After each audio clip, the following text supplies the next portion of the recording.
오늘 하나님 말씀은 로마서 12장입니다. 12장 전장을 가지고 말씀을 전하는데요, 제가 봉독하기는 1절과 2절 먼저 보도록 하겠습니다. 그러면 형제들아, 내가 하나님의 모든 자비하심으로 너희를 권하노니 너희 몸을 하나님이 기뻐하시는 거룩한 산 제물로 드리라.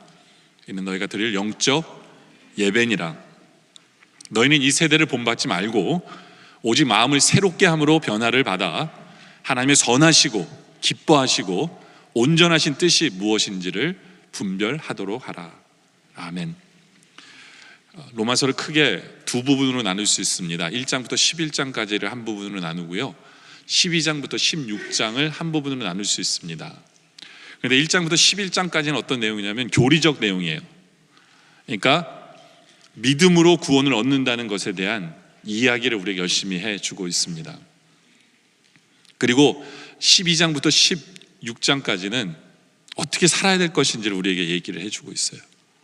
그래서 오늘 말씀 1절에 보면 이렇게 시작하죠. 그러므로 라고 시작을 하는데 1장부터 11장까지를 알았기 때문에 그러므로 이제 우리는 어떻게 살 것인가를 얘기해 주는 거예요.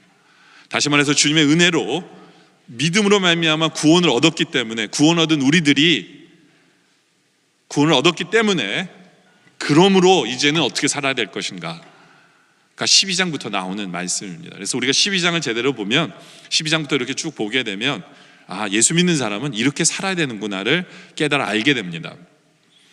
그러면서 우리가 어떻게 살아야 될지를 알려주면서 1절과 2절이 어떤 면에서 주제절이에요. 우리가 하나님 앞에 두 가지를 드려야 되는데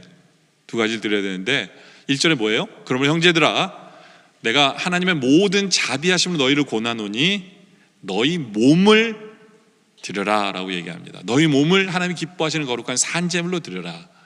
이는 너희가 드릴 영적 예배니라. 우리 몸을 드리래요. 우리 몸을 하나님께 드려라. 다시 말해서 우리 삶을 하나님께 드려라. 그래서 우리 삶이 예배가 되어라 라고 말씀하세요. 우리 몸을 드려라. 또 두 번째로 우리가 뭘 드려야 되느냐? 2절에 보면 너희는 이 세대를 본받지 말고 오직 마음을 새롭게 하여 변화를 받아 하나님의 선하시고 기뻐하시고 온전하신 뜻이 무엇인지를 분별하도록 하라. 무엇을 드려야 합니까? 마음이에요.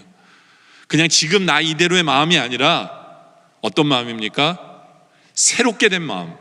우리 마음이 새롭게 됨으로 변화를 받은 이 마음을 하나님께 드려야 한다. 그래서 구원받았기 때문에, 우리가 구원을 받았다면 그러므로 이제 우리는 두 가지를 드려야 되는데, 몸과 새롭게 된 그 마음을 하나님께 드려서 우리 삶이 예배가 되어야 한다 라고 하면서 구체적으로 12장부터 우리가 도대체 어떻게 디테일하게 자세하게 어떻게 살아야 될까, 무엇이 우리의 몸과 마음을 드리는 것일까에 대해서 로마서 12장은 자세하게 설명을 해나가고 있습니다. 그래서 오늘 설교 제목이 뭐냐 하면, 그러므로 구원받은 우리들은 어떻게 살아야 할까요? 라는 겁니다. 그러므로 우리 구원받은 우리는 어떻게 살아야 할까? 첫째, 우리는 주님 안에서 하나된 교회가 되게 해야 한다. 이것이 로마서가 우리에게 먼저 이야기하고 있는 부분입니다. 4절에 보면 교회에 대해서 이런 얘기를 하고 있어요. 우리가 한 몸에 많은 지체를 가졌으나 모든 지체가 같은 기능을 가진 것이 아니니 이와 같이 우리가 많은 사람이 그리스도 안에서 한 몸이 되어 서로 지체가 되었다. 계속해서 강조하는 게 뭐냐면 우리는 한 몸이다. 한 몸이다. 우리 주님 우리에게 얘기하세요. 우리는 한 몸이다. 그러니까 로마서에 이렇게 전개가 이래요. 그러므로 우리가 구원을 받았어요. 그럼 이제 믿음으로 구원을 받는 은혜 때문에 그러므로 우리가 살아야 되는데, 우리가 몸과 마음을 하나님께 드려야 되는데, 제일 첫 번째로 어디에 몸과 마음을 드려야 하느냐? 하나님의 교회라는 거예요. 교회. 하나님의 몸된 교회. 하나님의 교회를 사랑해야 된다는 거예요. 근데 하나님의 교회를 사랑한다는 성도는 사랑하면 어떻게 되느냐? 교회가 한 몸 돼야 되겠다. 교회가 하나 되게 해야 되는 것. 교회가 하나 되게 해야 되는 것. 이것이 하나님의 교회를 사랑하고 이것이 구원받은 성도로서 제일 처음으로 몸과 마음을 드리는 성도의 모습이다라는 거죠. 교회가 하나 돼야 돼요. 근데 왜 교회가 하나 되는 게 힘들어요. 그러니까 이렇게 얘기하는 거죠. 로마서 교회도 아마 하나 되지 않았던 것 같아요. 그래서 힘들어요. 왜 힘드냐? 그 이유는 한 몸에 많은 지체를 가졌기 때문에. 아까 보면 계속입니다. 우리가 한 몸에 많은 지체를 가졌기 때문에, 그리고 모든 지체가 같은 기능을 가진 게 아니기 때문에 하나 되기가 힘들어요. 다 다른 일을 하니까 이게 하나가 되기가 힘든 거예요. 다 다른 일을 하니까. 왜 교회는 하나가 되기냐 힘드냐? 5절에 보면 이와 같이 우리 많은 사람이 교회 안에 있기 때문에 그래요. 많은 사람이 다 다르기 때문에 하나 되기가 힘들어요. 그러나 우리는 그리스도 안에서 한 몸이에요. 이것을 기억해야 돼요. 절대로 하나됨을 벗어나서는 안 되고, 우리는 어떻게든지 하나 되도록 해야 되는 것, 이것이 구원받은 성도의 모습이다 라는 거죠. 그렇다면 우리는 어떻게 하나 될 수 있을까요? 이렇게 성도들이 많고 생각이 틀리고 하는 일도 다 틀린데 우리는 어떻게 하나가 될 수 있을까요? 그 3절에 그 방법을 알려주고 있어요. 3절에 내게 주신 은혜로 말미암아 너희 각 사람에게 말하노니 마땅히 생각할 그 이상의 생각을 품지 말아야만 하나가 될 수 있어요. 무슨 얘기냐? 자기 분수를 알고 겸손하게 살 때 하나가 될 수 있어요. 모든 성도들이 내가 해야 될 일이 뭔지를 정확히 알고 그 일만 하면 돼요. 그 일보다 더 하면 안 돼요. 그 일만 하면 돼. 그럴 때 교회는 하나가 될 수 있어요. 그러려면 우리가 받은 은사가 뭔지를 알아야 되죠. 그래서 그 일을 해야 우리는 하나가 되잖아요. 그리고 내가 받은 은사가 아닌 건 하면 안 되잖아요. 그러니까 내가 받은 은사가 뭔지를 알아야 돼요. 그리고 개인이 남 하는 일에 가서 잔소리하고 이러지 말아야 되죠. 이게 내 분수를 아는 거죠. 마땅히 생각할 그 이상을 생각을 품지 말아요. 근데 많은 분들이 그러면 이렇게 생각할 수 있어요. 그러면 아무것도 안 하면 되네. 그렇잖아요. 아무것도 안 하면 문제될 일은 없을 거네. 이렇게 생각할지 모르지만, 그래서 주님이 뭐라고 얘기하시냐면 그 다음에 뭐라고 하세요? 하나님께서 각 사람에게 나눠주신 믿음의 분량대로 지혜롭게 생각하라. 우리는 믿음의 분량대로 살아야 된다는 얘기예요. 또 믿음의 분량대로 열심히 살아야 돼요. 그럴 때 교회는 하나가 돼요. 그러면서 6절부터 이제 은사에 대한 얘기를 해요. 은사를 알아야 되니까. 여러분이 가진 은사는 뭔지 아십니까? 은사는 여러 가지예요. 로마서에서 말씀하신 은사는 6절부터 보면 우리에게 주신 은혜대로 받은 은사가 각각 다르니, 어떤 사람은 예언하는 은사예요. 여러분, 예언하면 미래를 점치는 얘기하는 게 아니에요. 성경에서 말하는 예언은 뭐냐면 성경을 가르치는 걸 예언이라고 얘기합니다. 그러니까 성경을 전하는 사람, 성경을 전하는 사람은 전해야 되죠. 그렇죠? 또 어떤 사람은 예언이면 믿음의 분수대로 해야 되고요. 섬기는 일이면 섬기는 일로. 이거는 모든 봉사가 이 안에 다 들어가요. 모든 봉사가 이 안에 다 들어가요. 굉장히 크죠. 그러니까 여러분들 교회 안에서 여러분들 어떤 봉사하고 계세요? 그러면 그 섬기는 일로 봉사하셔야 돼요. 그게 여러분들 은사이기 때문에 그 일을 하시면 돼요. 또 어떤 사람은 가르치는 자는 가르치는 일로 하면 돼요.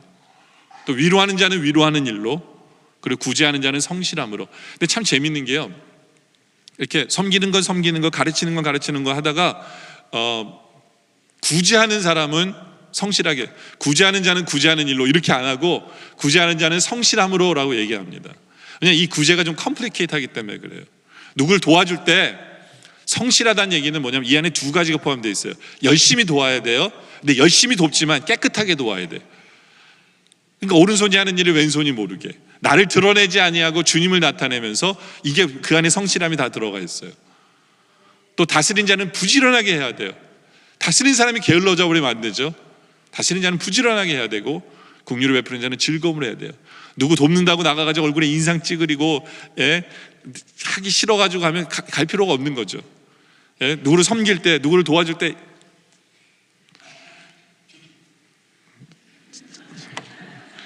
아니, 제가 갑자기 제 웃는 얼굴을 이렇게 생각해 보니까 잘 못 웃는 것 같아서 이상해서 그런데, 하여튼 웃는 모습으로 해야 그게 제대로 된 섬김. 그럴 때 교회는 이렇게 은사로 섬길 때, 또 은사로 제대로 섬길 때, 또 열심히 섬길 때, 그렇지만 남의 은사까지 관여하지 않고 내 일에 열심일 때 교회는 하나가 돼요. 하나가 돼요. 저는 이게 교회가 몸이다라고 얘기를 하니까 건강한 몸이 돼야 되는데 라는 생각이 해보게 돼요. 근데 여러분들 몸 중에 건강하지 않은 몸이 뭐예요? 저희 집은 이제 저희 어머님이 암으로 돌아가셨거든요. 암으로 돌아가셨어요. 그러다 보니까 우리 집에 암의 그런 그게 있구나라는 생각을 하게 돼요. 그러니까 우리 조카 같은 경우는 무릎암이었고요. 그러니까 우리 할아버님 같은 경우는 목암이셨고, 이제 우리 어머니는 간이면서 척추 쪽에 암이셨고 하면서 위로 전이가 되고 뭐 이렇게 됐었어요. 그러니까 암으로 이렇게 돌아가신 그런 병역이 있으니까 항상 그런 생각이 들어요. 요즘에 소화가 잘 안 되니까 혹시 위암이 아닐까 뭐 이런 생각이. 그러니까 이게 건강하지 않으면 이제 암을 생각하는 거예요, 저는. 근데 이 암이라는 게요, 이게 공포의 질병입니다. 왜냐하면 이 암에 걸리면 바로 죽음과 연관이 있기 때문에 죽음과 연관이 있기 때문에. 근데 여러분들, 이 암이라는 게요, 우리 몸에 보면 약 60조 개의 세포가 있어요. 60조 개. 그러니까 엄청나게 많은 세포예요. 본래 하나님께서는 이 60조 개의 세포를 정상세포로 다 만들어 주신 거예요. 근데 이 세포들이, 정상세포가 어떤 충격을 받거나 어떤 유전자 변형이 돼가지고 그게 이제 암세포로 변질이 되는 거거든요. 암세포로. 근데 이 정상세포와 암세포의 공통점은 있어요. 그건 뭐냐면 두 가지 다 증식이 돼요. 다 늘어나요. 근데 이 정상세포와 암세포의 다른 점이 있어요. 다른 점이 뭐냐면, 이 정상세포는요, 자신이 증식하는 것도 굉장히 생각을 염두에 두고 있지만, 근데 이 정상세포는 항상 우리 몸 전체를 생각해요. 우리 몸 전체를 생각해서 자기가 언제 죽어야 될지를 확실히 알아요. 그러니까 자기가 세포로 있을 때는 정말 열심히 살아요. 근데 자기가 이제는 내가 소모가 돼야 될 때다, 이제는 소멸돼야 될 때다 하면 전체를 위해서 죽어요. 그냥 전체를 위해서 죽습니다. 그러니까 굉장히 지혜로운 거예요. 굉장히. 근데 이 암세포는 그걸 못해요. 끝까지 살아남으려고 그래요. 끝까지. 근데 끝까지 자기만 살아남는 게 문제가 아니라 이제는 다른 세포들도 암세포로 만들어요.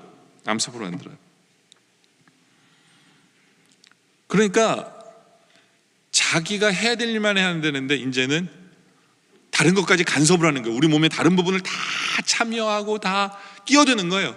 그러면서 그 모든 것을 암세포로 만들면서 욕심꾸러기죠. 그러면서 죽을 줄 모르는 거예요. 결국은 언제 죽어요?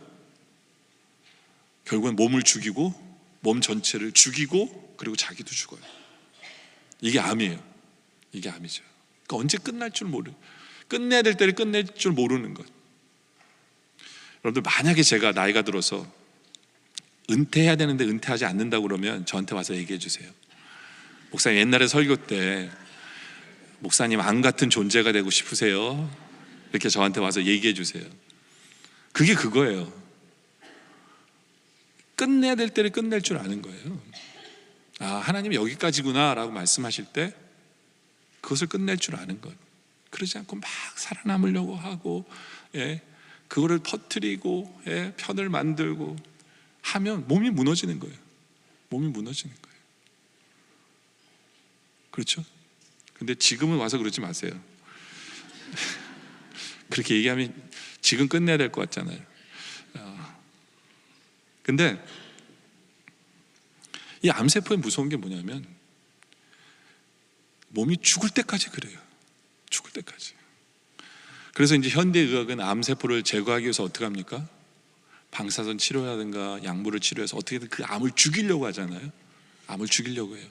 근데 이 치료의 문제가 뭐냐면, 암만 죽는 게 아니라 주위에 있는 정상세포도 같이 죽이는 거예요. 같이 죽여요.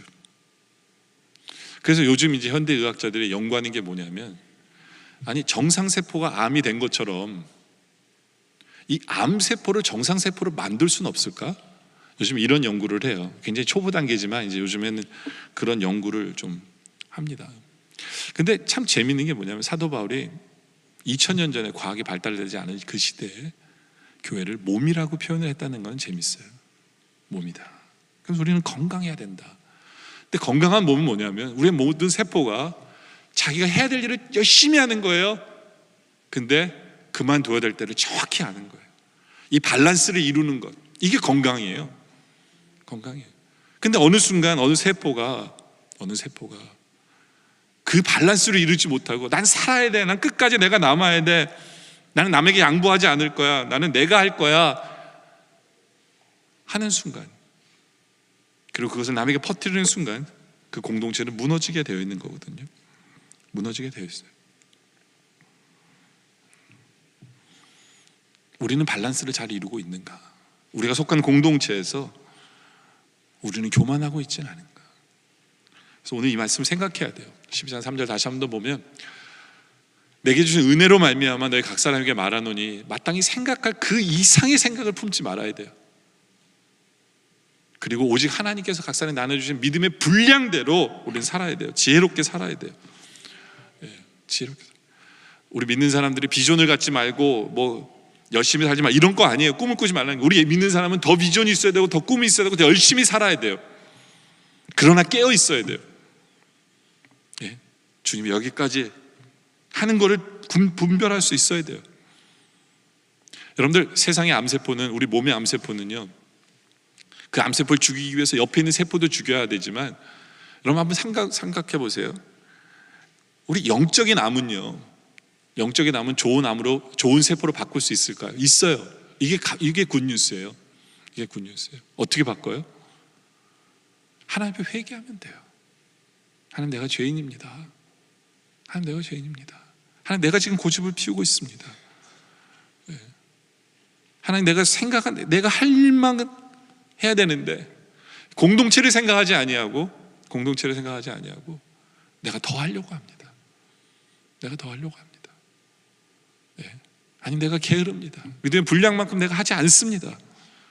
회개하면서 주님 앞에 나갈 때 암 같은 우리의 존재가 정상세포로 바뀔 수 있다는 거죠. 이게 굿뉴스죠. 그렇죠? 우리 믿는 성도들은 그래야 된다는 거예요. 그 밸런스를 이룰 줄 아는, 그래서 교회가 하나 되도록 하는, 한 몸임을 나타내는, 건강한 한 몸임을 나타내는 우리의 모습 되어지길 원합니다. 두 번째는요, 구원받은 우리들은 그러면 어떻게 살아야 되느냐? 두 번째, 맺힌 것을 풀어야 돼요. 맺힌 것을. 하나님의 성전인 우리들, 우리 삶이 예배가 되어져야 하는 우리들은 우리 인생에서 정말 풀기 어려운 게 뭐냐면 인간관계거든요. 인간관계에서 이 매듭을, 응어리진 것을 풀어야 돼요. 아마 로마 교회도 그런 일들이 많았나 봐요. 그런 일들이 교회 안에 많았나 봐요. 그러니까 사도 바울이 로마 교회에 이 얘기를 하죠. 이 얘기를, 어떤 얘기냐? 19절에 보면, 오늘 말씀 19절에 보면, 내 사랑하는 자들아, 너희가 친히 원수를 갚지 말고 하나님의 진노하심을 맡기라. 중요한 게 뭐냐면 원수를 갚지 말래요. 교회 안에서 원수가 생기면 원수를 갚지 말아라. 그건 하나님께 맡기래요. 하나님 진노하시면 맡기래요. 여러분들, 우리에게는 원수 갚을 자격이 없어요. 왜냐하면 우리도 죄인이기 때문에. 우리는 그 자격이 없어요. 우리도 죄인이기 때문에. 근데 하나님께 맡기세요. 그건 하나님이 알아서 할 일이에요. 하나님이 알아서 할 일이에요. 근데 이게 원수를 갚지 말라는 게요, 우리를 위한 이야기도 해요. 우리를 위한 이야기도. 톨스토이에 보면 작품 가운데 재난의 원인이라는 그런 책이, 그 내용이 있는데, 거기 보면 이 담장 사이에 두 이웃이 아주 재밌게 살고 있었어요. 담장 사이 하나 두고 살고. 근데 하필이면 이쪽 닭이 이 담장을 넘어가지고 여기서 알을 낳은 거예요. 꼭꼭 소리까지 내면서. 그러니까 이 집에 있는 애가, 닭 주인 애가 알을 낳구나 해가지고 옆집 애한테 얘기한 거예요. 야, 우리 닭이 너네 거기 가서 애를 낳았으니까, 애가 아니죠, 알을 낳았으니까 그 달걀을 달라 그런 거예요. 그때 옆집 애가 뭐라 하냐면, 우리 그런 거 없어, 달걀 없어, 이렇게 얘기한 거예요. 근데 이게 둘이서 이제 싸움이 된 거예요. 그래서 막 치고받고 싸우게 된 거예요, 애들이. 근데 이 애들 둘이 싸우는 걸 보니까 엄마가 서로 뛰어나가지고 이제 서로 엄마끼리 머리를 끄장끄장하면서 막 그냥 욕을 하면서 싸운 거예요. 근데 그걸로 끝난 게 아니라 이제 아빠들이 쫓아나와가지고 이제 아빠들이 주먹질을 한 거예요. 막 싸웠는데 한 아빠가 힘이 좀 모자라서 더 많이 얻어 터졌어요. 그러니까 열받잖아요. 너무 화가 나가지고 그 옆집에다 불을 질러버린 거예요. 그 집이 활활 타오르면서 속이 좀 시원했겠죠. 근데 바람이 불자 이게요, 그 불이 옆으로 번져갖고 두 집이 다 타버린 거예요. 두 집 다 불.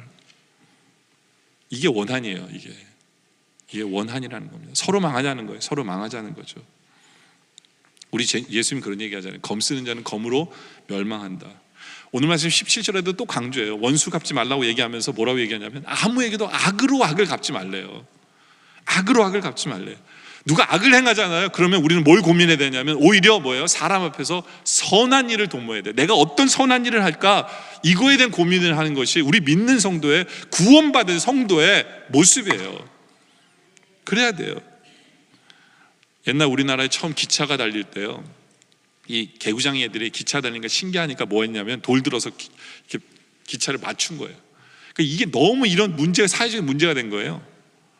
예, 왜냐면 기차 유리창 깨지고 어떤 사람은 유리창 깨고 사람 이마에 맞아서 막 깨지고 막 이런 일이 발생하니까 이제 학교 선생님들한테 교육을 제대로 시키라고 얘기한 거예요. 학교 선생님들이 이제 애들한테 오는 기차에다가 돌 던지면 안 된다고 그렇게 막 열심히 했는데 이게 수그러들질 않는 거예요.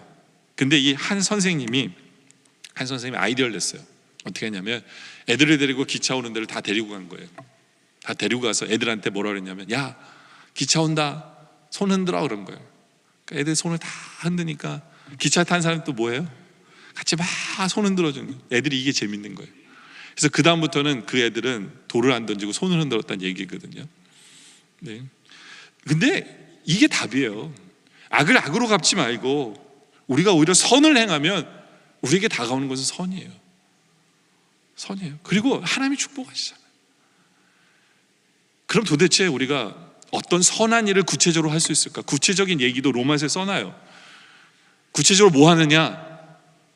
14절에 구체적으로 이렇게 하래요. 너희를 박해하는 자를 축복하래요. 축복하고 저주하지 말래요. 축복하래요. 축복하는 기도를 드리라는 거예요. 이게 답이에요. 이게 적극적인 선이에요. 우리 주님 우리에게 하길 원하시는 거예요. 믿는 성도로서 그러므로 이제 너희는 이렇게 살아야 된다라고 얘기하시는 거죠. 예전에 어느 교회 여집사님의 이야기인데 이 여집사님이 목사님을 찾아와서 하소연합니다. 목사님, 제 시누이 때문에 정말 미치겠어요. 사사건건 간섭하고 저를 괴롭히는데요. 목사님 어떻게 하면 좋겠습니까? 그러니까 목사님 머릿속에 갑자기 성경 구절이 떠올랐어요. 마태복음 5장 44절인데 나는 너에게 이르노니 너희 원수를 사랑하고 너희를 핍박하는 자를 위하여 기도하라 라고 한 거예요. 기도하라. 이게 떠오르니까 이제 목사님이 그 집사님한테 가서 신을 위해서 기도하십시오. 그럼 하나님께서 능력을, 역사를 하실 것입니다. 신을 위해서 기도하세요. 그리고 한 달이 지났어요. 근데 이제 이 여집사님이 목사님이 또 찾아왔어요. 목사님, 제가 한 달 동안 기도했는데요, 이 신의 때문에 못 살겠어요. 변하질 않고요.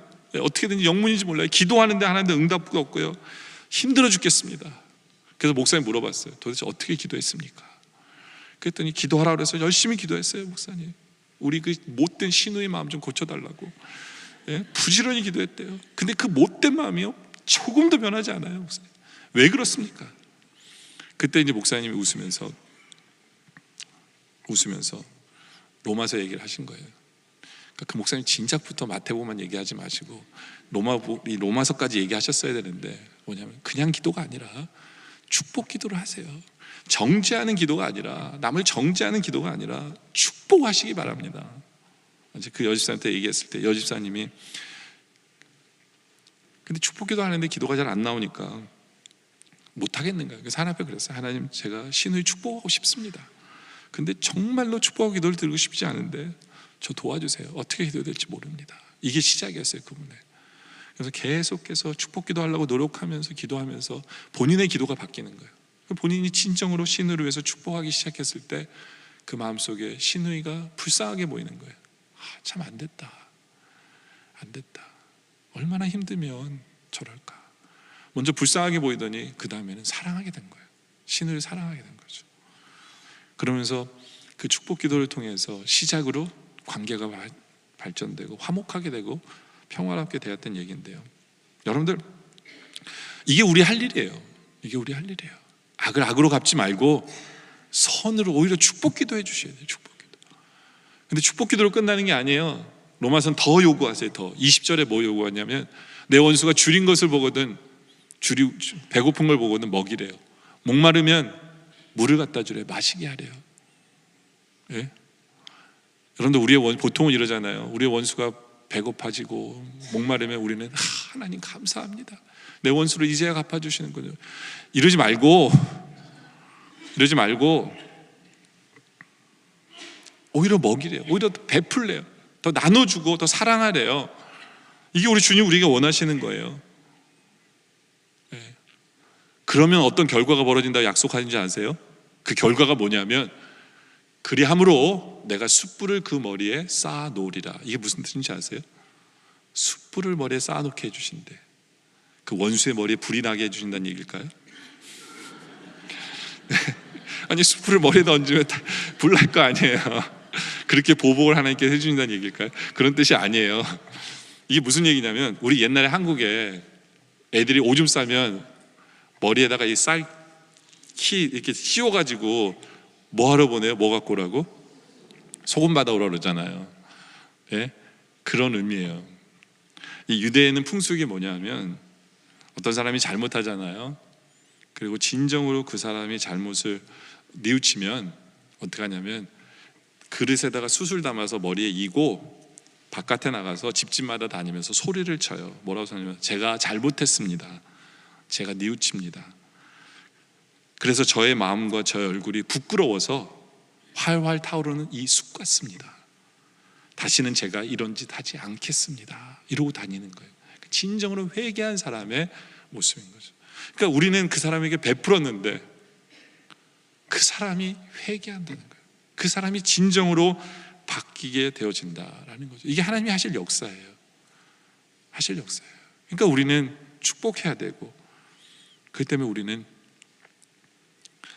그 사람에게 베풀어야 돼요. 더 사랑해야 돼요. 더 사랑해야 돼요. 어느 성도가 스퍼전 목사님한테 와서 이런 컴플레인을 합니다. 목사님, 왜 하나님은 스데반 집사님을 죽게 하셨습니까? 그 귀한 스데반 집사님을 죽게 하셨습니까? 그래서 이 스퍼전 목사님이 그런 얘기를 합니다. 그런 얘기를 해요. 뭐냐면 그 한 성도의 죽음이, 스데반 집사의 죽음이 사도 바울을 만들어낸 것이다. 그 스데반 집사님이 돌을 던진 사람 중에 한 사람이 사도 바울인데 스데반 집사님은 그를 용서해달라고 축복한 거였거든요. 그 축복 기도가 사도 바울을 만들었다는 거예요. 이게 무슨 얘기인지 아세요? 누가 여러분을 힘들게 하세요? 누가 여러분을 힘들게 하세요? 어쩌면 그 힘들게 하는 사람이 여러분의 축복 기도를 통해서 사도 바울 같은 사람이 될 수 있다는 거예요. 그렇다면 이건 얼마나 큰 축복일까요? 손 안 대고 코 푸는 거예요. 무슨 얘기인지 아세요? 이게 무슨 얘기냐면 스데반은 죽었잖아요. 근데 죽어서도 하늘에 상급을 쌓게 돼요. 왜냐하면 스데반 때문에 사도 바울이 일한 거잖아요. 그러니까 저는 이 하늘의 상급은 다단계라고 생각하거든요. 내가 누구 한 사람을 전도하면 이 한 사람이 나가서 전도하잖아. 이 전도한 모든 사람이 다 내 상급이에요. 그러니까 누구 한 사람만 잘 전도해도 나중에 하늘나라 가면 놀랄 것 같아요. 이게 부풀어 있어가지고 다단계처럼. 스데반 집사님이 그 죽으면서 그 한 사람, 사도 바울 한 사람 건졌는데 이 사도 바울이 행한 일이 놀랍잖아요. 그렇지 않아요? 가만히 있는데 스데반 집사님은 천국 가서 가만히 있는데도 상급이 불어나는 걸 느낄 테니까 그게 얼마나 횡재입니까? 손 안 대고 코 푼 거랑 똑같은 거 아니에요?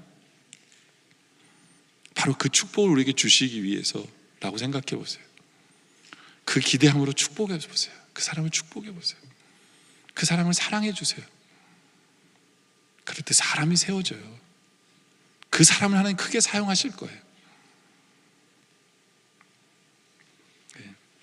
여러분들 묶여있는 관계를 우리를 구원해주신 은혜 때문에 풀 수 있는 우리 모두가 되길 원합니다. 세 번째는 그래서 우리는 할 수 있거든 화목의 관계를 이루어야 돼요. 사도 바울이 18절에 이렇게 얘기하죠. 할 수 있거든 너로서는 모든 사람과 더불어 화목하라. 우리가 아까 인사했죠. 화목하기를 열심히 노력하자고. 근데 왜 하필이면 사도 바울이 할 수 있거든이라고 그랬을까요? 왜냐하면 이게 나 혼자 화목한다고 되는 게 아니기 때문에 그래요. 사도 바울은 화목의 평화의 복음을 전한 사람이에요. 그렇죠? 근데 문제는 그 복음을 안 받아들이기 때문에 그래요. 그 사람들이. 문제는 그 사람들이 그 복음을 전하는 사도 바울을 죽이려고 하기 때문에 사도 바울은 화목하고 싶은 최대한 대로 노력했어요. 죽기까지 노력했어요. 근데 사도 바울이 한다고 해서 다 되는 건 아니라는 거예요. 그렇지만 우리 할 일은 뭐예요? 사도 바울처럼 화목하게 힘써야 돼요. 힘을 다해서 우리는 화목하게 힘써야 된다라는 얘기죠. 미국에 사는 어떤 남자 얘기인데, 이 남자가 한 아리따운 여성을 만났어요. 너무나 이뻐서 그 매력에 빠져가지고 청혼을 하고 결혼을 했어요. 근데 결혼을 하고 보니까 이 여자는 얼굴에만 신경 쓰느라고 살림이 엉망인 거예요. 그러니까 얼굴만 예쁜 거예요. 한마디로 말하면 너무나 게으른 거예요. 후회가 되기 시작해요. 살아도 못 살겠어. 그래서 이혼해 버렸어요. 그 다음부터는 좀 부지런한 여자를 찾았어요. 부지런한 여자를 열심히 찾다 보니까 부지런한 여자를 찾은 거예요. 깨끗하고 정리정돈도 잘하고 너무 좋은 거예요. 그래서 이 여자는 청혼해서 결혼했어요. 근데 살다 보니까 이 여자는 부지런해서 좋은데 입까지 부지런한 거예요. 잔소리가 얼마나 많은지, 예? 질려서 살 수가 없는 거예요. 질려서 살 수가 없네요. 내가 실수했구나. 신중을 했어야 되는데. 그래서 하도 시끄러운 여자랑 결혼했으니까 또 이혼하고는 조용한 여자를 찾은 거예요. 말 좀 없는 여자를. 말 없는 여자를 찾아가지고 사는데, 조용한 건 좋아요. 근데 바깥에 나가서 돈 쓰는 게, 사치하는 게 이만저만이 아닌 거예요 또. 그래서 또 이혼하게 됐어요. 그래서 이 사람이 그렇게 결혼을 많이 하면서 내린 결론이 뭐냐면, 인생은 가위바위보 같대요. 가위바위보. 그러니까 내가 주먹을 내면 가위만 내는 게 아니에요. 저쪽에서는 뽀도 내는 거죠. 보자기도 내는 거예요. 그러니까 어떤 여자랑 결혼해도 이길 수만은 없는 거라는 거예요. 거기에는 항상 지는 것도 포함되어 있다. 이제 나중에 결혼을 오래 하고 이제 이 사람이 깨달아서 인생은 가위바위보 같은 거야 라고 하는데요, 이 사람은요 평생 만족하지 못하면 고생하면서 살 수밖에 없어요. 여러분들, 결혼도 마찬가지고 모든 만남은 그거예요. 그게 뭐냐면 내가 희생해야 돼요. 왜? 나를 위해서 존재한다는 그거 자체가 나에게 아픔이 될 수도 있어요. 내가 섬기기 위해서 결혼하면, 내가 희생하기 위해서 결혼하면 화목할 수 있어요. 여러분들, 결혼이라는 건 십자가 지기 위해서 결혼하는 거예요. 왜요? 주님이 우리랑 결혼하면서 뭐 하셨기 때문에. 주님의 결혼 조건이 뭔지 아세요? 우리랑 결혼하기 위해서 예수님이 십자가 지신 거예요. 우리를 신부로 맞이하기 위해서. 결혼이라는 건 그거예요. 여러분들, 결혼 생활 속에서 사람과 사람 속에서 화목하게 원하세요? 십자가 져야 돼요. 십자가 져야 돼요. 그럴 때 우리는 화목할 수 있고 평화할 수 있어요. 성 프란시스코의 기도, 여러분들, 화목이랑 같은 말이 평화거든요. 저희는 다 우리가 이런 사람이었으면 좋겠어요. 주여 나를 평화의 도구로 써주소서. 미움이 있는 곳에 사랑을, 상처가 있는 곳에 용서를, 분열이 있는 곳에 일치를, 의혹이 있는 곳에 믿음을 심게 하소서. 오류가 있는 곳에 진리를, 절망이 있는 곳에 희망을, 어둠이 있는 곳에 광명을, 슬픔이 있는 곳에 기쁨을 심게 하소서. 위로받기보다는 우리가 위로하고요, 이해받기보다는 우리가 먼저 이해하고, 사랑받기보다는 우리가 먼저 사랑하고, 자기를 온전히 줌으로써 영생을 얻기 때문이니 주여 나를 평화의 도구로 써주소서. 저는 우리 영락의 성도들이 화목의 도구, 평화의 도구가 돼서 여러분들이 그 안에 들어가면서 화목해지는 공동체가 되길 원합니다. 여러분들이 그 안에서 십자가 지고 함으로 말미암아, 화목하게 힘쓰므로 말미암아 화목의 공동체가 되어지는 그런 우리들이기를 원합니다. 이제 말씀에 결론을 내리죠.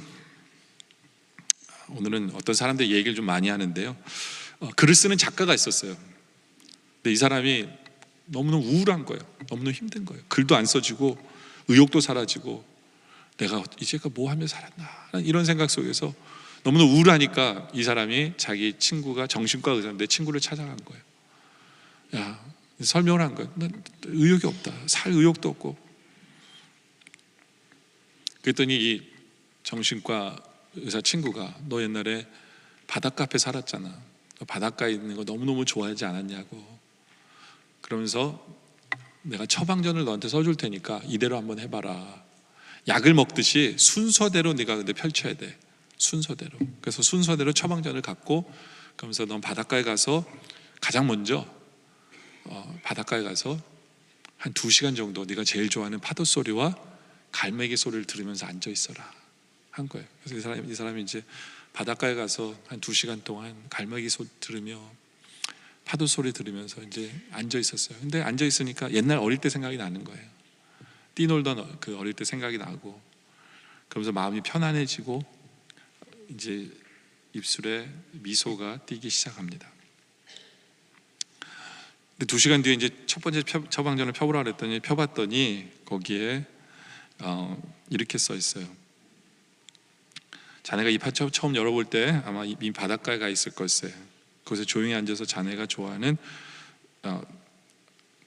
들었으니까 이제는 자네가 제일 행복했던 순간을 한번 떠올려 보게 라고 얘기를 하더라고요. 마음이 안정된 상태에서 행복했던 순간을 떠오르니까 참 행복했던 일들이 많았더라고요. 예, 바닷가에 살면서 엄마가 밥 먹으러 와라 라고 하면서 엄마가 차려준 밥상도 생각나고, 함께 놀던 친구들도 생각나고, 예.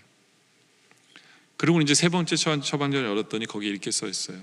이제는 자네 마음을 한번 들여다보라고.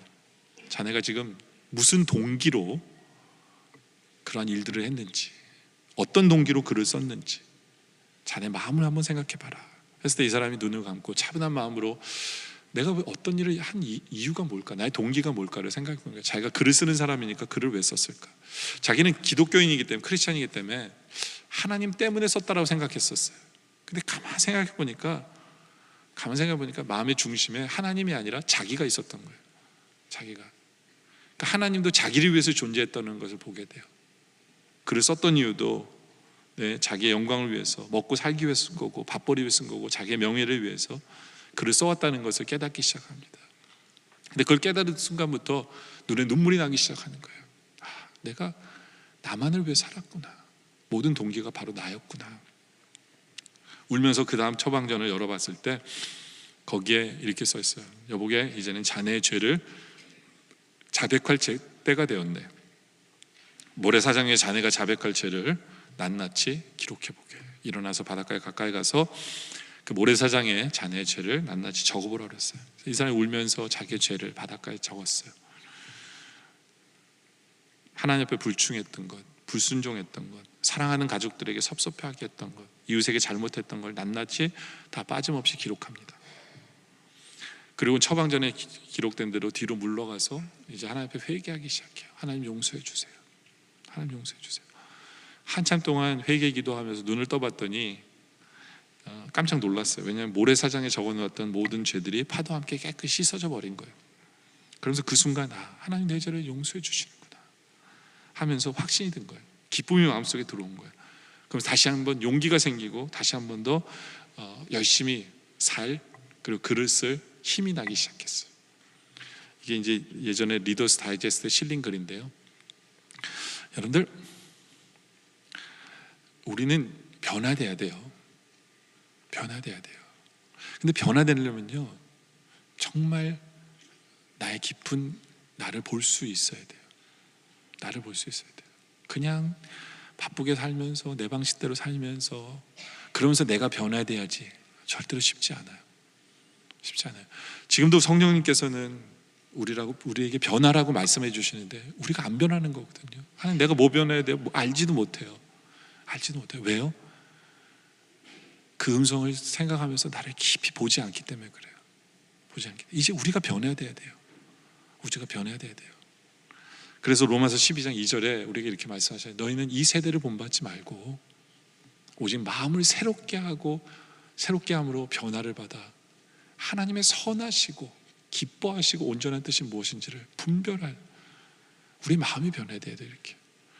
그래서 하나님이 원하시는 게 이거구나, 하나님이 선하게 여기시는 게 이거구나, 하나님이 기뻐하시는 게 이거구나, 우리 모두가 깨달아 알길 원합니다. 그래서 이제는 우리가 변화됨으로 말미암아 우리 공동체가 하나 되고 응어리였던 것이 풀려지고 우리 모두가 화목해 되고 무엇보다도 우리 하나님 기쁘시게 하는 그런 우리 모두가 되어지시기를 주님의 이름으로 축원합니다. 기도드리겠습니다. 아버지 하나님,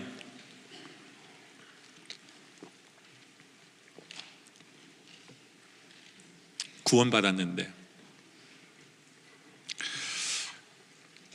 우리의 삶이 예배가 되지 못하고 우리의 마음이 아직도 변화되지 못한 우리의 모습을 회개합니다. 구원의 은혜 때문에 이제 우리를 돌아보길 원합니다. 우리의 마음을 점검해 보길 원합니다. 우리 하나님이 기뻐하시는 게 무엇인가를 알기를 원합니다. 하나님이 선하게 여기시는 게 뭔지를 알기를 원합니다. 주님께서 온전하게 여기시는 것이 뭔지를 이제 알아서 그렇게 변화되는 우리이길 원합니다. 아버지 하나님, 우리가 열심히 해야 될 것과 그만둬야 될 것을 구분할 수 있게 하여 주시옵소서. 정말 암세포가 아니라 정상세포가 되어서 한 지체, 하나됨을, 교회를 세우는 우리 모두 되게 하여 주시옵소서. 응어리졌던 것을 이제 축복함으로 이제 베풀면서 응어리졌던 것을 풀게 하여 주시옵소서. 이제 우리 모두가 화목을 위해 열심히게 하여 주시옵소서. 그래요, 하나님을 기쁘시게 하는 우리 모두 되게 하여 주시옵소서. 예수님의 이름으로 기도드립니다.